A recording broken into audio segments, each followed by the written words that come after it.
Anda kembali di Ayu Sore pemirsa. Roy Suryo Rismon, Hasyolan Sinipar dan juga Tifa Fauzia atau Dr. Tifa ini meluncurkan buku bertajuk Jokowi's White Paper di Universitas Gadjah Mada, Yogyakarta.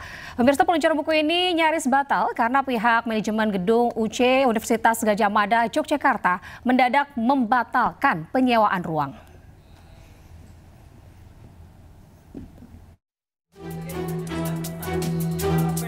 Roy Suryo, Rismon Hasyolan Sinipar dan Tifauzia Tiasuma alias Dr. Tifa meluncurkan buku bertajuk Jokowi's White Paper di Universitas Gadjah Mada, Sleman, Yogyakarta. Buku setebal 700 halaman ini mengulas berbagai kejanggalan status mantan Presiden Indonesia Joko Widodo dengan alma mater UGM. Mulai dari soal masa kuliah, skripsi, hingga ijazah yang disebut mereka fiktif alias palsu. Salah satu yang diulas mendalam dalam buku ini terkait skripsi Jokowi yang dinilai janggal dan tidak layak disebut sebagai skripsi. Jadi isinya adalah satu, ya itu memuat dokumentasi tentang apa yang kami lakukan sejauh ini. Mulai dari kemudian ketika isu pertama kali ini keluar ya. Isunya keluar di mana? Kebetulan isunya keluar di Jalan Kaliurang kilometer 14 ya. Ketika ada seminar waktu itu memilih dengan hati yang diselenggarakan oleh UII, moderatornya Mbak Rosiana Silalahi, ada Prof Mahfud MD, bisa tanyakan ke Prof Mahfud itu ya. Ada Buya Safi Ma'arif ya, sudah nggak ada. Kemudian satu lagi Jokowi. Waktu itu ada dialog santai gitu ya. Ada videonya juga yang mengatakan, oh untuk jadi presiden tuh IP-nya sebaiknya berapa? Prof Mahfud mengatakan IP saya 3,8. Nah Jokowi mengatakan IP saya di bawah 2 aja nggak ada gitu loh. Kan mulai dari situ sebenarnya orang berpikir. Nah dari situlah muncul kemudian orang-orang yang berpikir kritis. Contohnya adalah Bambang Trimulyono atau Bambang Tri dan Nur Sugi ya atau Gus Nur ya. Dan sempat kemudian mereka mempertanyakan soal itu, tapi mereka dikriminalisasi. Itu semua kami tulis dalam buku itu. Kemudian juga perjalanan kita ketika kita datang ke UGM untuk ketemu dengan wakil rektor waktu itu, ketemu Prof Wening dan ketemu Dr. Ari Sujito. Saya memegang langsung ijazah itu ya. Skripsi itu, saya megang koreksi, skripsi itu ya. Dan kemudian kita meneliti langsung ya waktu itu. Kemudian juga kami tulis panjang tentang apa arti Declaration of Human Rights, apa arti dari Undang-Undang Dasar 45 pasal 28, apa arti dari Undang-Undang Keterbukaan Informasi Publik nomor 14 tahun 2008, dan kemudian analisis yang detail, analisis ELA, error level analysis, kemudian perbandingan lintasan. Dan pemirsa, untuk membahas informasi selengkapnya kami telah terhubung dengan pakar telematika sekaligus terlapor kasus ijazah Jokowi, Roy Suryo, dan Wakil Ketua Umum Projo, Freddy Damanik. Selamat sore Bang Freddy dan juga Bung Roy Suryo. Iya, selamat sore Mbak, selamat sore juga Mas Freddy. Baik. Sore Mas, duluan satu studio. Sehat ya semua ya? Ini lucu aja nih Ainjus ini ya. Kita satu gedung, tapi semuanya Zoom. Baik. Baik, saya ke Bung Roy Suryo terlebih dahulu ya. Iya. Boleh? Oke. Silakan Mbak. Gimana nih terkait peluncuran buku Jokowi's White Paper kemarin? Ya, sebenarnya ini kan salah satu tujuannya adalah kado tercantik katanya untuk HUT RI ke-80. Nah ini, buku ini yang versi e-booknya saya pegang ya. Ini adalah salah satu dari 3 versi yang nanti akan di-launching secara grand launching itu pada tanggal 27 Agustus. Jadi kemarin itu adalah soft launching. Kita akan meluncurkan 3 jenis ya. Satu jenis yang standar, kedua jenis yang luxury, itu semuanya cetak, dan yang ketiga adalah e-book tadi. Dan insya Allah semuanya akan di grand launching nanti 10 hari kemudian ya, yaitu setelah tanggal 17, yaitu pada tanggal 27, dan semuanya adalah untuk kado. Kado paling cantik 80 tahun kemerdekaan Indonesia, dan kemarin kita launching sebenarnya di lingkungan Universitas Gadjah Mada, dan sayangnya, nah ini sayangnya ini, justru yang lucunya adalah, dan sekali sayangnya, UGM oknum ya, saya bilang oknum UGM melakukan tindakan yang konyol kalau menurut saya, atau bodoh malahan, yang itu malah justru membuat mempermalukan atau menjadi kado yang tidak indah bagi 80 tahun kemerdekaan. Jadi ada sebuah diskusi ilmiah tentang kado kemerdekaan. Memang judul acaranya tadinya adalah diskusi tokoh bangsa untuk kado kemerdekaan. Nah, di situ ada launching buku. Nah, tiba-tiba ada pelarangan gitu ya, pelarangan, kita udah ngalah. Iya, infonya sempat nyaris gagal begitu ya, Bung ya?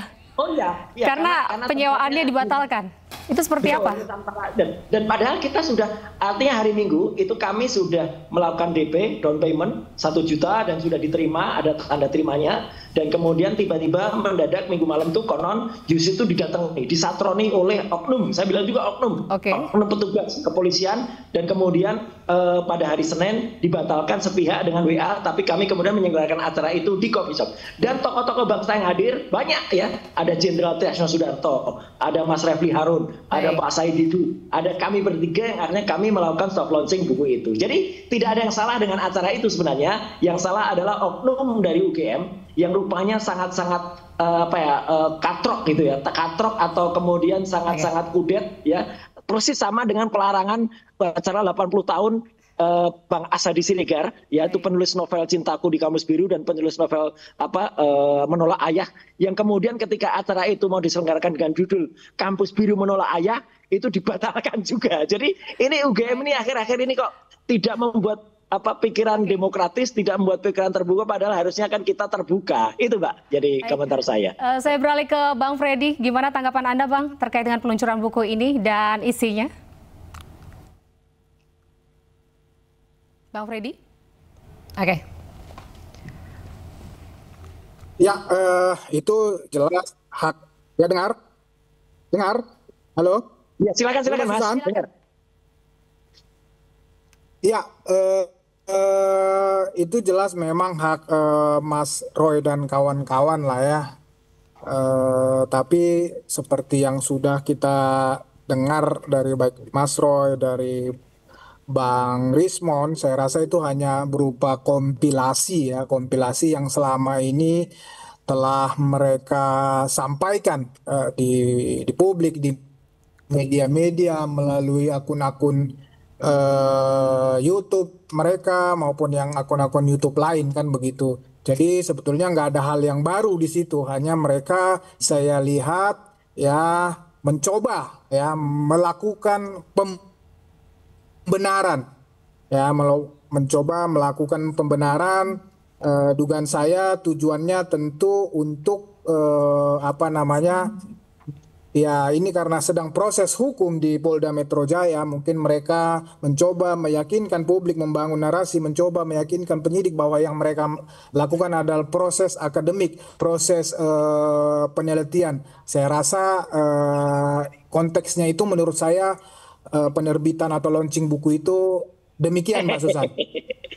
Baik, kalau Bang Freddy, ini jika dari pihak Bung Roy Suryo CS meluncurkan buku, dari pihak Anda sendiri kira-kira ada upaya lain tidak untuk menanggapi hal tersebut? Akan ada gebrakan apa nih kira-kira kalau dari pihaknya Bang Freddy? Ya, kalau saya, kami nggak ada upaya apapun. Paling-paling nanti saya ketemu Mas Roy, saya minta Mas, saya mau baca, saya bilang biar ada bahan buat saya, bahan buat diskusi, terus bahan buat ya saya mau lihat lah memang apakah ada sesuatu di situ yang berbeda, karena yang saya sampaikan tadi setahu saya itu mereka sampaikan itu hanya berupa kompilasi, dan itu sudah dijawab ya, sudah dijawab oleh banyak beberapa pakar-pakar ya, beberapa pakar-pakar misalnya Joshua Sinambela dan lain-lain. Dan nah ini menarik. Tentu mereka akan sampaikan ya sudah ini akademis, jawab juga dengan buku. Ya, itu nggak perlu dijawab dengan buku karena semua jawabannya itu sudah ada di UGM itu sendiri kan begitu. Itu cuman diambil di satu kan, kemudian mereka pakai seolah-olah itu analisa, seolah-olah itu proses akademik, seolah-olah itu proses penelitian. Jadi kami sih nggak ada akan melakukan upaya apapun untuk itu, biarkan saja. Toh menurut saya justru itu akan memperlemah mereka di dalam proses penyidikan nanti. Justru itu akan menjadi bukti untuk menguatkan, bukan malah menguatkan proses penyidikan itu sendiri, bukan melemahkan proses penyidikan itu sendiri artinya bahwa mereka benar ya, sebagaimana ini telah masuk proses penyidikan artinya benar menguatkan ada unsur pidana di situ. Itu menurut saya sih. Oke, jadi menurut Anda Bung Roy ini ada usaha gitu ya untuk meringankan dari pihak Bung Roy sendiri. Ya, Bung Roy, baik. Menurut saya seperti itu ya. Menurut saya seperti itu supaya menghindari unsur pidana itu. Baik, Bung Roy silakan, gimana tanggapan Anda nih? Terkait yang pertama adalah sangat jauh ya kalau dikatakan bahwa buku ini hanya kompilasi. Tidak, banyak hal baru dalam buku ini dan tentu saja 700 halaman itu, 700 halaman itu adalah merupakan hal yang tidak sederhana. 700 halaman itu adalah hal yang sangat ilmiah, sangat sophisticated dan sangat detail. Makanya di situ ada juga link videonya, ada juga link foto-fotonya, ada juga link rumusnya, ada juga penjelasan sangat detail tentang apa yang ada. Dan banyak sekali hal baru yang kemudian ada. Benar bahwa memang buku itu ilmiah harus dijawab ilmiah, jangan ilmiah kemudian hanya dijawab dengan ada. Dan yang menarik ini, kemarin pun pada saat itu ya mendadak ada juga yang tadi orang yang tadi disebut itu, yang namanya Joshua itu. Tiba-tiba menyelusup masuk dia.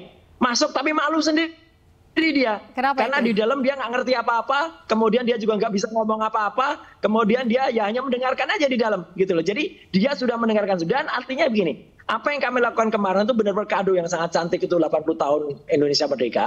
Dan itu tidak hanya dinikmati untuk kalangan kasus hukum ini saja. Enggak, sama sekali enggak salah ya. Kasus hukum ini bagian yang sangat kecil ya. Bagaikan kalau orang Jawa itu mengatakan saku irung saku. Oke, Bung Roy.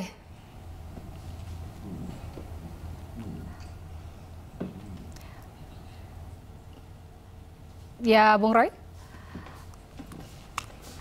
Baik, saya beralih ke Bang Freddy Damanik. Bang Freddy, ada masih bersama kami? Ya, saya dengar. Ya, Bang Freddy, itu tadi yang masih dengar, Mbak. Tadi yang sudah disampaikan oleh Bung Roy Suryo seperti itu. Lalu kalau pendapat Anda sendiri seperti apa? Apakah akan ada gebrakan selanjutnya setelah buku ini? Lalu apakah ada hal lain menurut Anda yang akan dimunculkan atau diupayakan oleh Bung Roy Suryo CS? Ya. Jadi yang saya lihat sih ini kan mereka terus mencari-cari ya apa yang bisa dicari-cari terus. Tapi saya lihat ini Pamungkas ini. Ini penerbitan buku ini Pamungkas yang bisa mereka lakukan. Ya saya rasa sudah mentok ini upaya terakhir, upaya menyelamatkan mereka dari pidana. Oke, baik, tadi saya sempat terputus Bung Roy.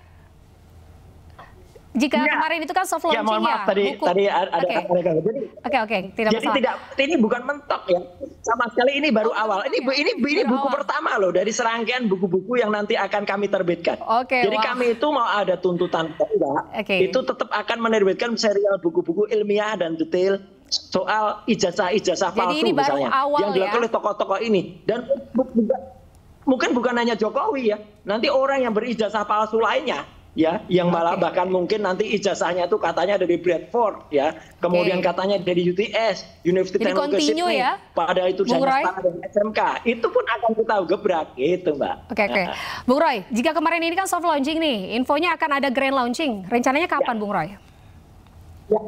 Rencananya grand launching insya Allah akan kami selenggarakan ya 7 hari lagi ya, yaitu pada tanggal 27 Agustus 2018. Di Jakarta kah? Dan lokasinya itu akan ada di kampus. Lokasinya akan ada dua tempat ya. Satu tempat yang sangat bersejarah untuk Republik ini, yaitu nanti mana, dan satu lagi adalah di kampus. Kampusnya nanti sudah banyak kampus yang menawarkan untuk diskusi. Makanya nanti akan kita lihat. Dan itu akan ada tokoh-tokoh bangsa juga di situ.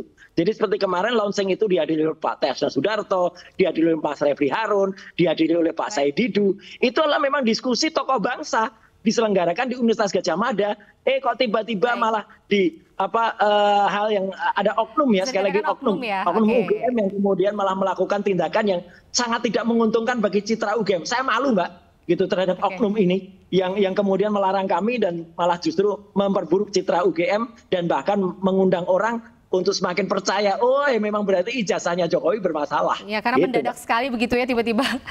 dibatalkan. Bener. Baik, perizinannya. Baik, Bang Freddy, gimana tanggapan Anda nih? Tadi Bung Roy Suryo sudah menjelaskan bakal banyak sekali nih rentetan katanya buku-buku atau fakta-fakta lain yang akan diungkap di buku tersebut, di buku-buku selanjutnya. Gimana tanggapan Anda, Bung?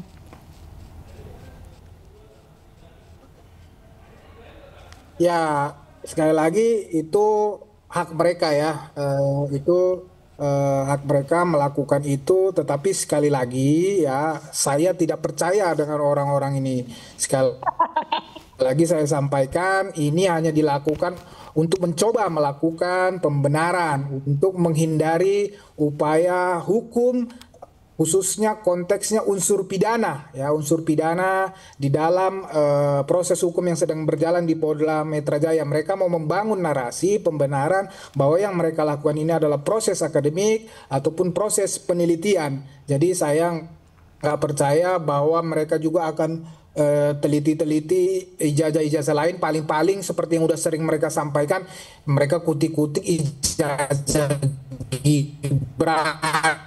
Ya kalau orang tokoh itu tidak bermasalah ijazahnya nggak bisa diteliti, tapi kalau ijazahnya barulah biasa harus dibongkar itu. Oke. Mana mau Indonesia ditipu untuk kedua kalinya? Ya, makanya gitu. Udah 10 tahun lebih kita terperdaya oleh ijazah palsu. Semakin jelas, sekarang ada masih menjabat ijazahnya palsu lagi. Disasar memang. Itu kan nggak boleh kalau gitu jadi. Solo kan itu aja. Jadi